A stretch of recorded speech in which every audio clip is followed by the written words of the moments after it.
खैर आरिफ साहब आपके पास आते हैं। सर चलिए ये तो जैसा अरविंद जी कह रहे हैं कि हमारे आपस में विचार विमर्श चल रहा है, हमारी बातचीत हो रही है, हम नफा नुकसान का जो है आकलन कर रहे हैं।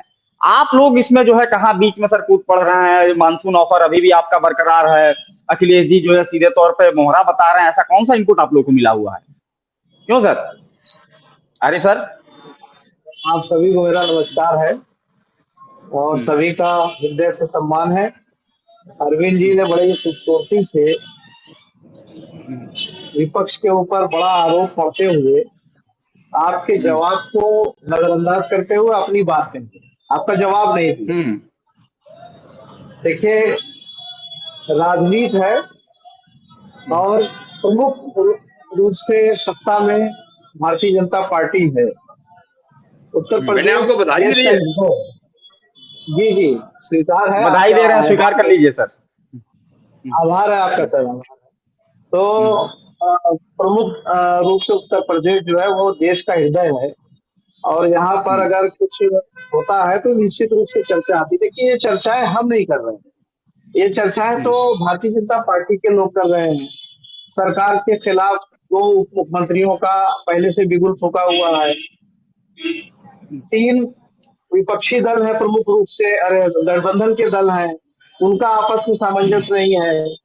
तीन कह लिए, बल्कि अब एक और आ गए जो हमारे साथ से चार हो गए, वो लोग भी साथ में नहीं है। राजभर जी की कहानी अलग चल रही है, संजय निषाद जी की कहानी अलग चल रही है, अनुप्रिया जी की अलग चल रही है और अब लोकदल की भी कहानी अलग चल रही है।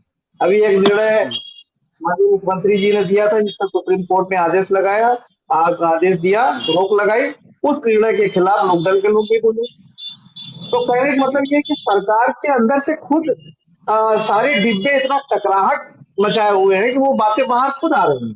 तो निश्चित रूप से हम भी ऐसे लोगों की भावनाओं को समझते हैं।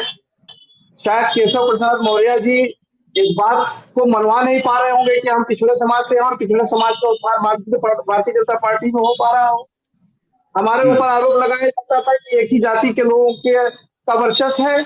आज आप उठा करके देख लीजिए, जिला अधिकारी से लेकर के एसपी से लेकर के थानों के चौकी के प्रभारी तक एक ही जात के मिल जाएंगे। 90%, 95% लोग मिल जाएंगे। तो शायद इस चीज का अभाव हो रहा हो केशव प्रसाद मौर्य जी को कि हम जिस दल से आते, जिस समाज से आते हैं, उस समाज के लोगों की बात ही नहीं कर पा रहे हैं, इसलिए टकराहट हो रहा हो। इसको हम्म, कर्नाटक के सांसद जिगा जिगानी जी ने कहा ही कि दलितों का की सुनवाई नहीं है। तो ये तो आवाज भारतीय जनता पार्टी के अंदर से खुद आ रही है। ये कैसा अनुशासन है?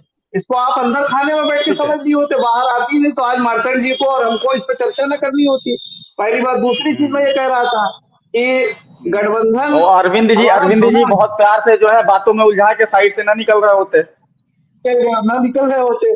तो मैं ये कह रहा हूँ कि गठबंधन हमारा आज भी मजबूत है और समान विचारधारा के दल है सब। ऐसा नहीं कि कोई हमारी विचारधारा के विपरीत दल हो, सब समान विचारधारा के विपरीत दल है। पल्लवी आप पटेल सर, बताइए आप। पल्लवी पटेल के साथ फिर ऐसा क्या हुआ था कि लोकसभा चुनाव के दौरान जो है विचारधारा नहीं मिल पाई? पल्लवी पटेल भी तो आपको छोड़ के चली गई। आजकल नहीं मिल नहीं, रही हैं, योगी जी से मिली हैं परसों।